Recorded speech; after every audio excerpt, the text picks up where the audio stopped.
অনেক দিন ধরে আমার বাইকটা আমার গ্যারেজে পড়েছিল, মানে ঠিক বলে করা হচ্ছিল না। তো আজকে অনেক দিন পরে বাইকটা নিয়ে সার্ভিস সেন্টারে চলে গেলাম। টাইমিং চেঞ্জে কিছু সমস্যা ছিল, আর বোল রেজারটা একটু সমস্যা ছিল। তো মোটামুটি নিয়ে গেলাম, তাও মনে হয় 2টার দিকে, দুপুরে জোহরে নামাজ শেষ করে। তো মিস্ত্রির কাছে নিয়ে গেলাম। মিস্ত্রি টাইমিং চেঞ্জটা আগে খুলে চেক করছে, যে দেখতে পাচ্ছেন আপনারা।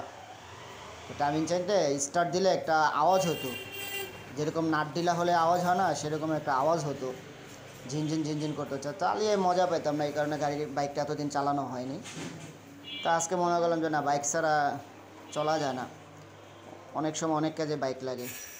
তো নিয়ে গেলাম। তো টাইমিং চেঞ্জটা মোটামুটি উনি সুন্দরভাবে একটা কাজ করে দিল, সার্ভিসিং করে। টাঙ্কির কভারটা খুললো, সাইড কভার খুললো। খোলার পরে ধীরে সুস্থে টাইমিং চেঞ্জের কাজ উনি ওনার মতো করে যাচ্ছে। এটা হচ্ছে দক্ষিণ বনশ্রী প্রজেক্টের প্রথম যেটা মাদার টেকে পড়ছে, ওইখানে ওনার দোকান। ধীরে সুস্থে কাজ করে, তো মিস্ত্রিটা ভালো কাজই করে, মোটামুটি খারাপ না।